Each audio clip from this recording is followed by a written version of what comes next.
So how do we handle issues like that? So when somebody calls you and said, I had a dream about you and you are dead, what should be your reaction towards that? The first thing we should be able to understand about death, that as a Christian, you shouldn't be afraid of death. You should never be afraid of death at all. Because Bible said that, for to me, living means for Christ, and dying is even better. Philippians 1:21. So as Christians, you shouldn't be afraid. So when somebody tells you you're going to die, don't be afraid, because death is good. But one thing I want you to understand is that there are lots of things you cannot do when you die. You can only do most of those things when you are still alive. And we need to be here to be able to do God's work. We need to be here to be able to enjoy God's family. We need to be here to be able to do a lot of things. But the fact of the matter is that nobody will live forever. Definitely nobody will live forever. We will definitely die. But as a Christian, we don't die young. That's one thing I want you to understand, because Bible says it says in it says in Proverbs that, I said Proverbs again. It says in Psalms 91 verse 16, that I will satisfy you with a full life. And King James will say, I'll satisfy you with long life, with all that I do for you enjoy the fullness of my salvation. So God has promised us long life. Long life is our inheritance in Christ Jesus. And this was King David talking, who wasn't even born again, but we are born again. So long life is our portion. So as Christians, we don't die young. We live long. But whether you die young or you live long, that is still up to you. But nobody will live forever on earth. And we don't just die old. We die old without defect. We die old without being weak and without our eyes going blind. That is what God promises us. Because the Bible said that, and Moses was full of years and his strength didn't diminish. So if even Moses, who wasn't a believer, who didn't believe in Christ, who wasn't born again, could live older and his eyes were never dim and his strength was still like a youth, how much more you who have God living inside you, how much more you have the Spirit that raised Christ from the dead dwelling inside you, that quickens your mortal body. So that is what you should be able to understand about death. All right. So after making this point known, what should be your reaction when somebody tells you that I had a dream about you and you're dead? Number one, we must fear not.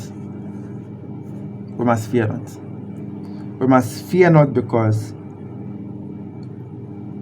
Bible said that, and Christ, Revelation says that, I am the living one. I was dead, and now look, I'm alive forever and ever, and I hold the keys of death and Hades. So fear not, because God holds the keys of death and Hades. That's why you shouldn't be afraid, because God holds the keys of death and Hades. And don't be afraid, because He has promised us long life. And you're not supposed to be afraid when He tells you that, because one thing you should know is that you are in Christ. Christ is inside you. You are in Christ. Christ is inside you. God is with you. That's why you shouldn't be afraid. So when somebody tells you that you're going to die, don't be afraid. Don't be afraid. Know what Bible is saying. I'm just trying to show you what Bible said about us. Number two, you need to believe. You need to believe. You need to believe that you will not die and you live. You need to believe that you have long life. You need to believe that God is with you. You have to believe that. I can't believe that for you. You need to believe it. You know. And after believing, number 3, what to do when somebody tells you that I've had a dream about you, or you had a dream about yourself that you are premature death, or you had a dream that you are dead. Number 1, fear not. Number 2, you need to believe that God gives you long life. There's a part I want to go that I want to go there. I'll go there next week. That God doesn't kill. Number 3, after believing, we need to act on what we believe, and that's where a lot of us don't do well. So you can still have faith and have doubt at the same time. You can still have faith and be afraid at the same time. It doesn't mean you have sinned. Most of the time, what deprives us of enjoying what God has made for us is because of fear. That's why every time God deals with somebody, Jesus was in the Bible was dealing with somebody, the first thing he hears is that fear not. Because fear is what deprives us of believing. So you could be believing, but fear can deprive you of receiving what you believe. So we need to act upon what we believe. And how do we act upon what we believe? By talking. It says you shall have what you say.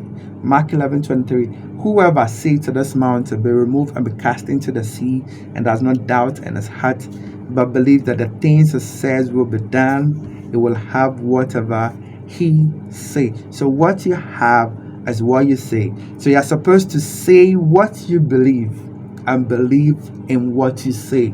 So when you say, I will not die, but I will live, you must believe it and confess it to yourself, not just once, not just twice, but as many as you can. And keep, sometimes just take the Bible, open it, and read Psalm 91. 1,000 shall fall on my side, 10,000 are falling at my right hand, but it shall not come near me. With long life it satisfies me. I'm in Christ, Christ is in me, and no evil is coming near my dwelling. You need to read that to yourself and keep reading and reading and reading and saying it to yourself. And when you do that, you realize that there will be nothing to be afraid of, because you are now beginning to dwell on the love of God. And it says that perfect love casts out fear. And